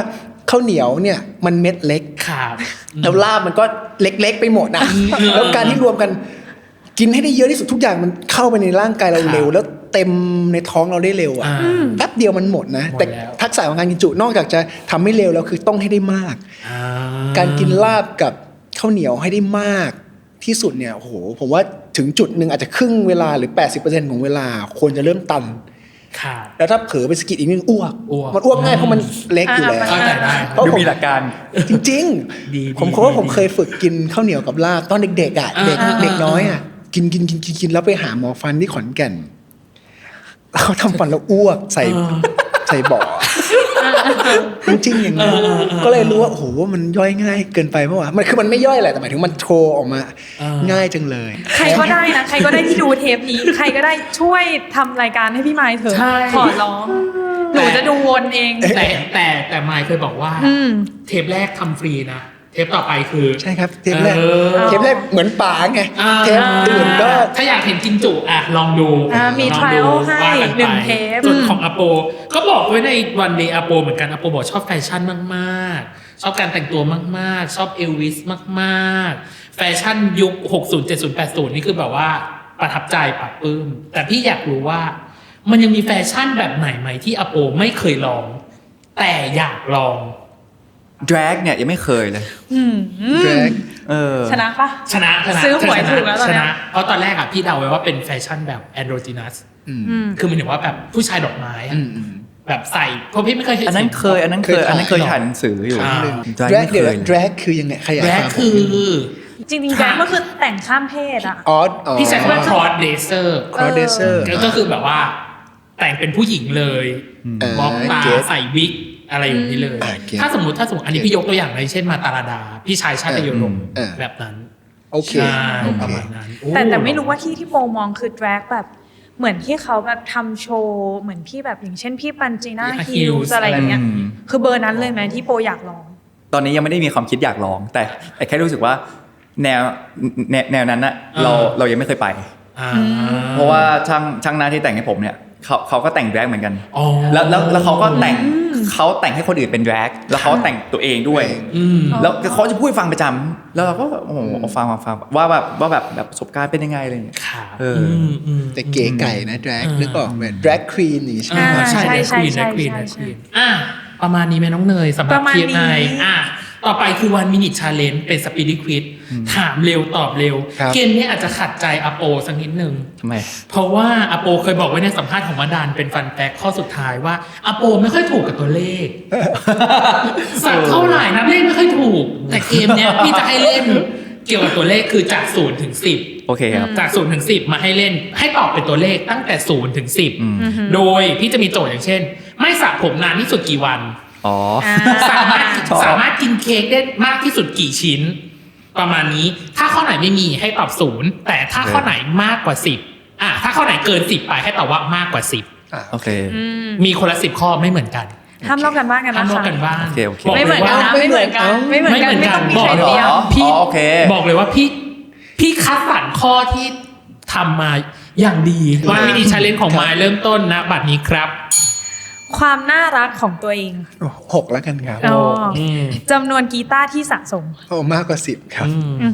วนเวียนกับตัวเลขนี้เป็นพิเศษจาก0 ถึง 10 เอาได้แค่นี้ก็เลข5ครับ อืมบัตรเครดิตที่มีในกระเป๋าสตางค์ ถ้า2-3 ใบครับแค่นั้นพอแล้ว โอเค ตื่นเวลานี้เป็นประจ 9 โมง9 โมงหลังๆ9 โมง ำทั้งชีวิตถูกลอตเตอรี่มาแล้วกี่ครั้งคะ ลอตเตอรี่เหรอ1 ครั้ง จริง เกรดเฉลี่ยจากการเรียนที่เคยได้น้อยที่สุดไอ้ จำ 1.47 เทอมแรก โอ้ 1.47 คือเทอมแรก อัน เกื นี้ อบถูกรีไทาย ของมหาลัยเหรอครับ ธรรมศาสตร์ครับ อ่า อายแต่มันคือจุดที่เราแบบ อ่ะ จำนวนครั้งที่เจอสิ่งลี้ลับในชีวิตค่ะ 3 ครั้งแต่ไม่เห็นเป็นตัว 3 ครั้ง จำเบอร์โทรศัพท์คนสนิทได้กี่เบอร์คะ 2 เบอร์ ระดับความสนิทกับอาโปค่ะ เอามากกว่า10ไปเลย มีข้อที่ตอบนานคิดนาน คิดนาน เดี๋ยวเรามาขยี้ โอ กัน เค เอามีขยี้ เดี๋ยวเรามาขยี้กันหนูไม่ให้พี่ตอบเฉยๆหรอกนะ อ่ะต่อไปวันมินเชลแอปโปเริ่มต้นณบัดนี้ครับ ระดับความหล่อของตัวเองค่ะ อ๋อ10ครับ อยู่ป่านนานที่สุดกี่วัน เกิน10 เฮ้ยเกิน10ไปเหรอ กินเมนูที่ชอบได้ติดต่อกันกี่วัน เกิน เกิน 100 10 ครับ เกิน100เกิน100 ชั่วโมงนอนที่น้อยที่สุดค่ะ อ๋อไม่นอนเลย ศูนย์ เทคแสดงมากที่สุดในแมนสวง 10 ดูหนังในโรงกี่ครั้งต่อเดือน 0 จำนวนรองเท้าหนังที่สะสม เกินชั่วโมงออกกำลังกายแต่ละครั้งค่ะ 10 3 จำนวนคนที่คุณจำวันเกิดได้ 5 ระดับความเข้าขากับพี่ไม้ค่ะ อ่ะเกิน10ไปแล้ว เธอของ เสียงอ่อนกันไปเลยเห็นไหมล่ะ ของฝั่งเนี้ยไม่สุดไปเลยก็มาก ใช่ ไปเลย ไม่มีกลางๆเลยของพี่โปคือแบบ อ่าฮะ ไม่มีกับเยอะไปเลย ผมไม่เคยเป็นตรงกลาง มา มาขยายกันคนละ2-3 ข้ออย่างแรกพี่ชอบของมากขำกุ๊บกิ๊บกุ๊บกิ๊บคือบัตรเครดิตที่มีในกระเป๋าตังค์ทำไมขำกุ๊บกิ๊บกุ๊บกิ๊บทำไมอ่ะ ก็ตรวจสอบโอ้เรารวยเหมือนกันนี่หว่าอะไรเงี้ยก็การมีบัตรเคร เพิ่ง ดิต รีไลซ์เมื่อกี้ได้เหรอ การมี พี่ไม้ บัตรเครดิตมันต้องมีเครดิตก่อนถึง อ่า สามารถเปิดได้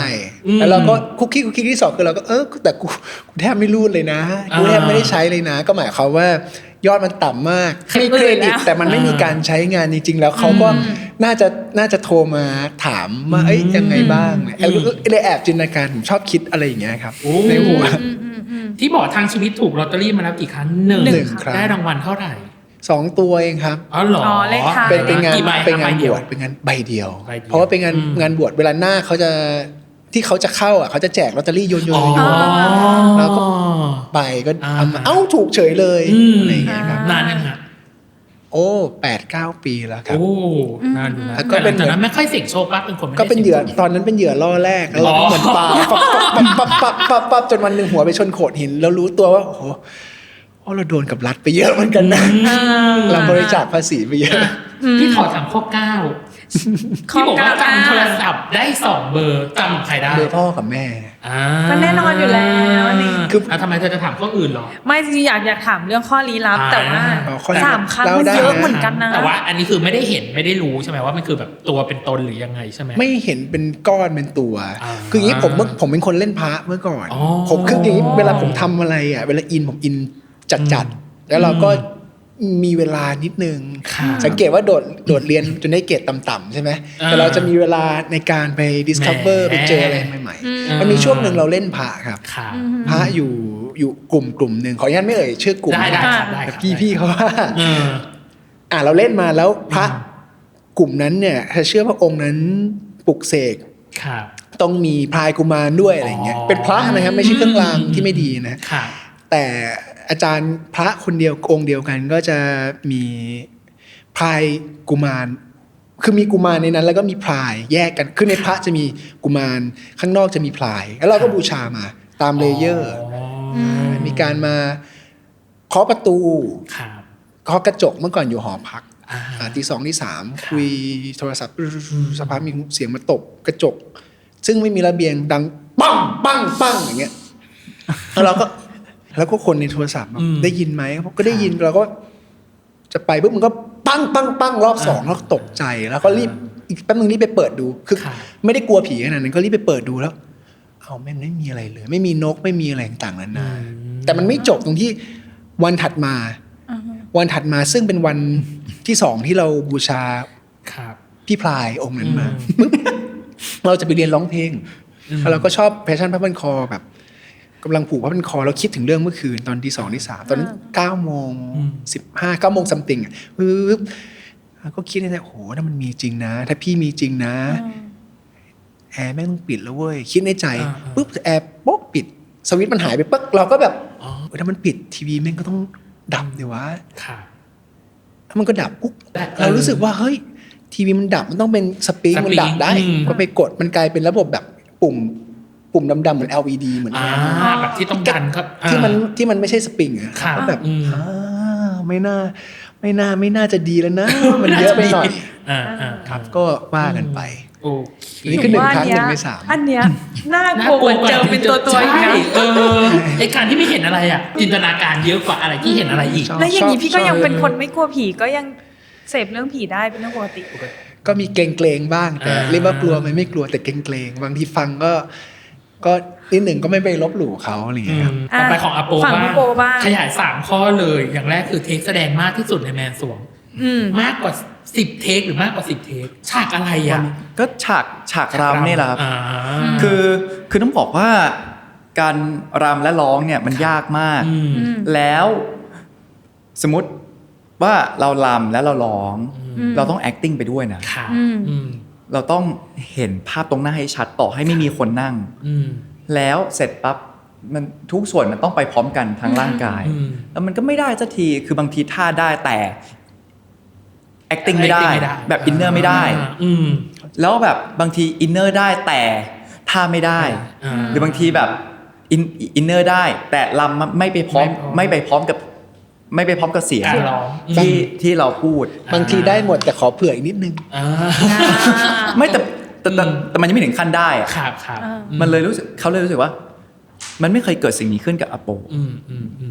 แล้วมันเกิดอะไรขึ้น ครับ โอ้ยตอนนั้นก็แบบโห โหดอยู่ กลับมาซ้อมมันจริงจังเลย ข้อนี้ละกันกินเมนูที่ชอบได้ติดต่อกันกี่วันบอกว่ามากกว่า มากกว่า 10เคยกินอะไรที่แบบ อุ้ยทุกสิ่งผมเป็นคนชอบกินอะไรซ้ำ หรอ ๆโปจะกินสิ่งนั้นจนกว่าโปจะเบื่อ ขอหนึ่งอย่างที่ซ้ สมมติเค้ก ำ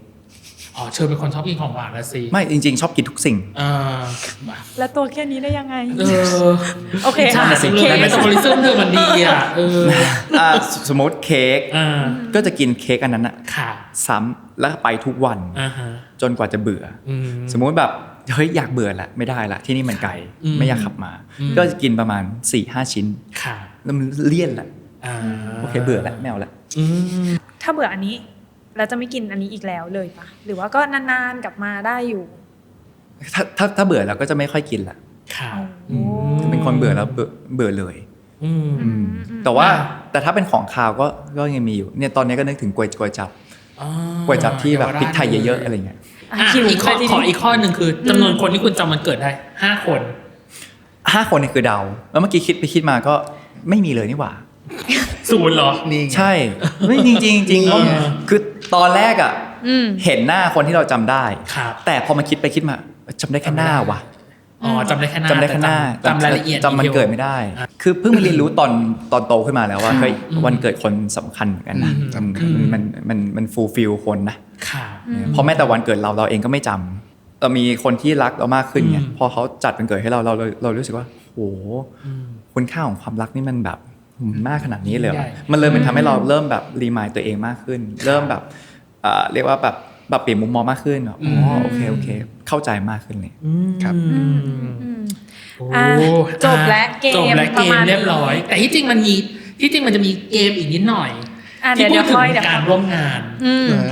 กับนักแสดงท่านอื่นๆอันนี้พี่จะให้เลือกมี1-6ให้เลือกคนละ2 เบอร์ผมเลือก2 กับ 6โอ้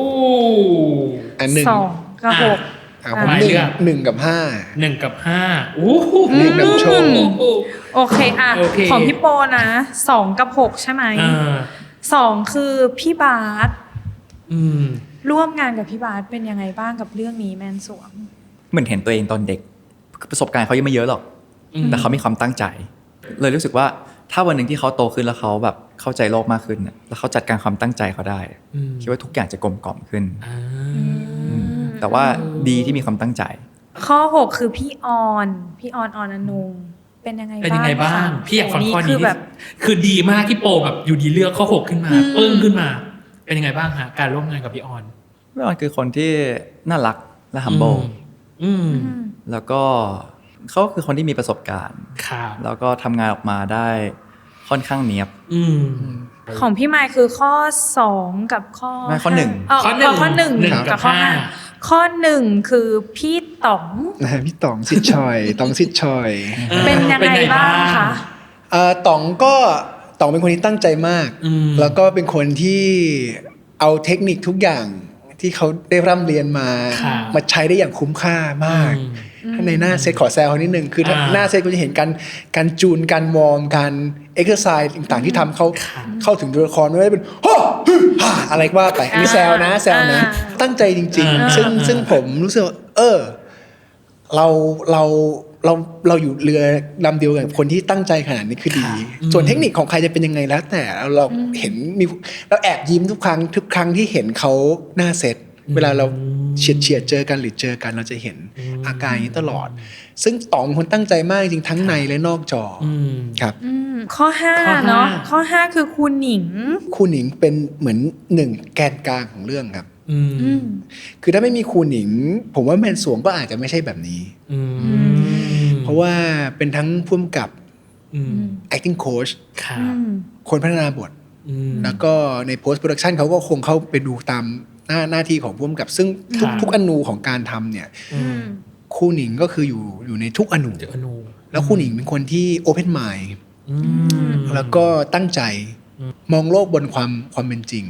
ผมว่าองค์ประกอบเหล่านี้พอมารวมเป็นคนที่ชื่อว่าครูหนิงเนี่ยทำให้การมาทำงานร่วมกับเขาหนึ่งมีความสุขแล้วเรารู้สึกเก่งขึ้น แต่ยังตัวเล็กเหมือนเดิมนึกออกไหมครับเป็นการทำงานที่เรามีความสุขตั้งแต่คินพอชนะแต่ในเรื่องนี้เราทำงานกับครูหนิงเต็มตัวมากขึ้นครับ จริงๆต้องเสริมว่าเขาจบการกำกับมานะครับ ที่ Exeter Studio ที่เดียวพวกโรเบิร์ตเดนโรหรืออะไรเงี้ยซึ่ง เป็นเด็กทุนด้วยนะ ใช่แล้วมันไม่ใช่ทุกคนที่จะเข้าไปได้ ครับ มันต้องเป็นเมมเบอร์ซึ่งคนที่สัมภาษณ์เขาคืออัลปาชิโนแล้วแบบซึ่งแบบ คุณชอบ เก่งมาก Godfather ไหม คือต้องบอกว่าคุณหนิงสำหรับโปคือคนหนึ่งที่เข้าใจการแสดงอย่างแท้จริง เข้าใจศาสตร์การแสดงอย่างลึกซึ้งท่องแท้ อันนี้พี่พูดถึงภาพรวมของการแสดงทั้งหมดเลย คิดว่าอะไรในการแสดงที่เรายังรับมือหรือจัดการกับมันได้ยากอยู่ในสายตาของทั้งคู่อะครับ คือเราอ่านทั้งบทแหละทั้งเรื่องแต่เราต้องลืมให้ได้ เราต้องจำแค่เรื่องตัวเองแค่ตัวละครเราเท่านั้นแล้วทุกครั้งที่เราไปเล่นต้องเสมือนว่าเราไม่รู้มาก่อนแล้วต้องเชื่อจริงๆว่าเราไม่รู้เพราะอะไรเงี้ยคือบอกว่าอันนี้คือสิ่งที่ยากเขาเรียกว่าจำจนลืมแหละผมว่าเรื่องนี้ก็เป็นเรื่องหนึ่งในเรื่องที่ยากที่สุด การที่จะทำออกมาได้ดีเนี่ยมันคือเราต้องเข้าใจมันจริงๆต้องอยู่กับมันต้องแบบดีดนิ้วสั่งออกมาได้ อันนี้แค่พูดถึงคอมโพเนนต์ของความเข้าใจตัวละครและตัวอื่นนะครับและการที่จะเป็นอย่างนั้นเนี่ยมันค่อนข้างยากเพราะอย่าลืมว่าการทำงานจริงเนี่ยในเชิงหลักการเรามีแหละแต่หน้างานอย่าลืมว่ามันต้องมีอีกมันมีการเปลี่ยนบทมีการเปลี่ยนคาแรคเตอร์บางอย่างมีการตัดซีนนึงซึ่งซีนบางซีนที่ตัดไปอาจจะกลายเป็น turning point ของเรื่องสิ่งบางสิ่งที่หายไปเราที่จำมาแล้วก็ต้องแคะมันออกเพราะว่าเรื่องของหลักการและหน้างานในการทำงานมันใช้ได้กับทุกเรื่องรวมถึงการแสดงครับบอกว่าเรื่องที่ยากอันหนึ่งก็คือแบบคือการจัดการอารมณ์ตัวเองว่านี่น่าเป็นสิ่งที่ยากที่สุดของนักแสดงทั้งโลกมันเหมือนแบบพอเราเล่นเสร็จปั๊บเราต้องจัดการตัวเองสมมุติเราเล่นไม่ได้เราต้องจัดการตัวเองให้ได้ว่าช่างแม่งให้เร็วที่สุดเพราะทุกคนก็รอเลยแล้วก็เริ่มใหม่เริ่มหนึ่งใหม่จัดการตัวเองทั้งดีและไม่ดีสมมติเราเล่นได้เสร็จปั๊บเมื่อกี้เราเล่นอย่างเต็มที่เราเล่นได้ดีมากแล้วจัดการความดีใจนั้นออกไปและเริ่มนับหนึ่งใหม่เปลี่ยนแววตาใหม่เปลี่ยนสีหน้าเปลี่ยนผิวพรรณที่ใหม่เริ่มใหม่เพราะอันนี้คือสิ่งที่ยากที่สุดเสริมนิดนึงเพราะว่าอย่าลืมว่างานศิลปะโดยเฉพาะการแสดงมันคาบเกี่ยวกับความคาดหวังของคนนึกออกไหมครับมันสุดท้ายเราไม่ได้คาดหวังอะไรมันก็จะมี ฟาดเข้ามาในหูเราอย่างรุนแรงสักคนแหละว่าเฮ้ยไม่ได้อย่างนั้นหรือว่าเฮ้ยมันกระซิบพี่ว่านะอะไรอย่างเงี้ยทุกอย่างเราต้องเข้าใจเชื่อมั่นตัวเองและปล่อยวางอย่างที่โปบอกให้ได้ครับ เพราะผู้กำกับว่าเห็นภาพชัดอ่ะ ค่ะ เขารู้ว่าตัวละครมันต้องมาเลเวลนี้แหละแล้วมันต้องไปต่อในแบบนี้แล้วอยู่ทำไงให้มันไปแบบนี้ได้ ค่ะ ให้มันค่อยๆขึ้น มันไม่ใช่แบบจู่ๆปุ๊บไปเลย จำไปเลย ไม่ได้ค่อยๆไปนะครับได้นะข้อนี้จะไม่ถามก็คงจะไม่ได้ เพราะว่า ใช่ แฟนคลับก็คงจะอยากรู้กับข้อนี้แหละเนาะว่าความสัมพันธ์ของทั้งเข็มแล้วก็ฉัตรมันจะไปยังไงเหรอคะ ตอนนี้หนูว่าคนดูทีเซอร์ก็เดากันไม่ออก เพราะว่ามันดูมีปมแบบ เยอะแยะมากมาย มันดูต้องเลือดตกยางออกหรือเปล่าไม่รู้หรือว่าคำโกหกต่างๆ มันดูแบบมีปมไปหมดเลยพอจะบอกบ้างได้ไหมคะว่ามันจะออกไปเป็นแบบไหนบ้าง คือบอกว่ามันเป็นหนังที่ทั้งโลกดูได้มันเป็นความสัมพันธ์ที่ทั้งโลกเข้าใจได้ ค่ะ แต่มีคนตายนะครับในเรื่องมีคนตายนะ ตอนพี่โบพูดหนูคิดในหัวเลยว่าคืออะไรทุกคนเข้าใจได้คือความ คุณ สัม อ พัน ยู่ ธ์ ใน ไหน Woody on stage คุณก็พูดประโยคนี้จ้ะ ผมกล้าพูดเต็มปากผมเคยพูดหลงพูดไปแล้วทีนึง เชื่อว่ามันเป็นความสัมพันธ์ที่คนเกือบทั้งโลกต้องเคยประสบระหว่างเข็มและชัด ณตอนนี้พี่อยากให้ทุกทั้งคู่พูดคีย์เวิร์ด1คีย์เวิร์ดเกี่ยวกับการแสดงของตัวเองในเรื่องนี้ที่คิดว่าห้ามพลาดถ้าสมมติได้ดูแมนสวงให้ดูฉากนี้ดีๆคีย์เวิร์ดนี้อาจจะเป็นคำพูดสถานที่เอลิเมนต์อะไรก็ได้แต่คีย์เวิร์ดเนี้ยมันจะบ่งบอกถึงฉากที่เราทำเกี่ยวกับเข็มและชัด ของโปคือฉากรำทุกๆซีนที่รำ ทุกการรำมีความหมายอ่ะไม่ละพี่ว่าคนเนี้ยพิรุษสุด ก็เขารู้เยอะเขาบอกเลยเขาเป็นคนรู้เยอะแต่เขา ขอ ทำไมไม่ แค่ รู้ 3ได้ไหม ได้ อันแรกคือรำ ฮะ อันที่2คือทุกๆซีนที่มีการพูดคุย และอันที่3ทุกๆซีนที่เป็นดราม่าต้องตั้งใจดู พี่เหลือของมายได้แหละพี่จะรอตั้ง คีย์เวิร์ด คีย์เวิร์ดคือ ผมว่าโกงบ้านกินเมืองก็เป็นคำตอบที่ดีในเคสนี้ แต่ไม่สปอยเรื่องใช่ไหมสปอยปะ สปอยสังคม มันก็ต้องไป ไปดู สังคมแมนสวง โกงบ้านกินเมือง เอาจริงนะ ใช้ ส คำว่าเป็น อง วลี คนนี้เป็น2คนที่ตั้งแต่เราถามคำถามนี้มากับนักแสดงหลายๆคน2คนนี้หนูลุ้นมากว่าเขาจะหลุดอะไรออกมาหรือเปล่า รู้สึกแบบใจเย็นๆนะค่อยๆพูดนะอะไรอย่างเงี้ย ไม่เคยน้อยมากช่วงหลัง จะมีแค่แบบตอบแล้วแบบมันคิดได้ทั้งสองทาง ให้คิดต่อให้คิด ตื่น ต่อ เต้น โอเค นะการแบบตีความ เข้าใจได้การยัก เนี่ย หนู อีก ยั ป ง ระมา ไม่ ณ หนูยังไม่มุกมอนกับคำว่ามีคนตายของพี่ไมค์เลย ครับ เหลือประมาณ20 วัน เดี๋ยวได้ดูแล้วโอเค อีกส่วนหนึ่งคือการประเมิน ประเมิน การแสดงของตัวเองเต็ม10กับเรื่องนี้ให้ตัวเองเท่าไหร่อะครับ ผมว่าให้คนดูเป็นคนตัดสินดีกว่า ไม่ล่ะ ขอเป็นนางงามแป๊บหนึ่งนะคะ ได้เลยจ้า ดิฉันว่าให้คุณดูเป็นคนตัดสินดีกว่าค่ะ เหมือนกันเลยอะทั้ง ไม่ คู่ เพราะว่า ทำเหมือนกันเลย แซวนะเพราะว่าจริง ๆ แล้วเนี่ยผมว่าเราพยายามทำสุดความสามารถ ในมุมผมมันให้เป็นคะแนนยากเพราะมีทั้งจังหวะที่เรารู้สึกว่าโอ้โหมันโคตรดีเลยแล้วจังหวะที่อะไรเนี่ย เราน่าทำได้มากกว่านี้เลย ผสมผสานกัน แต่ถ้าถามถึงความเต็มที่อ่ะโบให้10 โอ้ความเต็มที่10แน่นอนครับ พอมันคินพอสแล้วอะพอมันแมนสวงแล้วอะพี่เลยอยากรู้ว่าเรามองอนาคตการเป็นนักแสดงของตัวเองยังไง พี่มีคำว่าเป้าหมายระยะใกล้กับเป้าหมายระยะไกลของทั้งคู่ให้ตอบ2คำตอบนะเป้าหมายระยะใกล้ในฐานะนักแสดงมองอนาคตตัวเองไงแล้วถ้าเป้าหมายระยะไกลของตัวเอง มองตัวเองในฐานะนักแสดงยังไงบ้าง ของผมใกล้และไกลก็คือเป้าหมายเดียวกัน นั่นคือผมอยากเป็นนักแสดงระดับโลก เราว่าคำตอบนี้แฟนคลับหรือใครที่ติดตามพี่โปก็น่าจะรู้อยู่แล้ว ใช่ แล้วความฝันมันก็ยังเหมือนเดิม ใช่ โกมันก็ยังเหมือนเดิม คือต่อให้เกิดขึ้นหรือไม่เกิดขึ้นโปไม่ได้ซีเรียส ค่ะ แต่ขอแค่ได้ฝันแล้วโปรู้สึกว่าฝันมันไม่เสียตังค์ จบรายการได้เลยค่ะเราเล่นพี่ไมค์งาม มองตัวเองระยะใกล้กับระยะไกลมีไหมหรือว่าสมมาตรแบบเดียวกันทั้ง เอ คู่ อ ในฐานะ เป้าหมายเดียวกัน นักแสดง อะไรอย่าง เอ เงี้ย อ ระยะใกล้มันง่าย ๆ ก็คือการแชร์และสร้างความสุขให้คนนะครับ ครับ ผ่านทุกมิติเลยในชีวิตของเรา ครับ ถ้าเป็นมิติของการแสดงการที่เรา acting ไม่ว่าจะบทบาทไหน ผมเชื่อว่าผมจะสื่อสารและได้สร้างความสุขของอารมณ์ความสุขของความรู้สึกความสุขของการได้เห็นเราหรือได้เห็นคนอื่นที่ประกอบรายล้อมกันและกันเนี่ยผมว่าตรงนั้นคือสิ่งที่มันคือสิ่งแรกๆที่เราคิดออกของการเป็นนักแสดงหรือการทำงานในวงการบันเทิง ครับ ครับ อืม ส่วน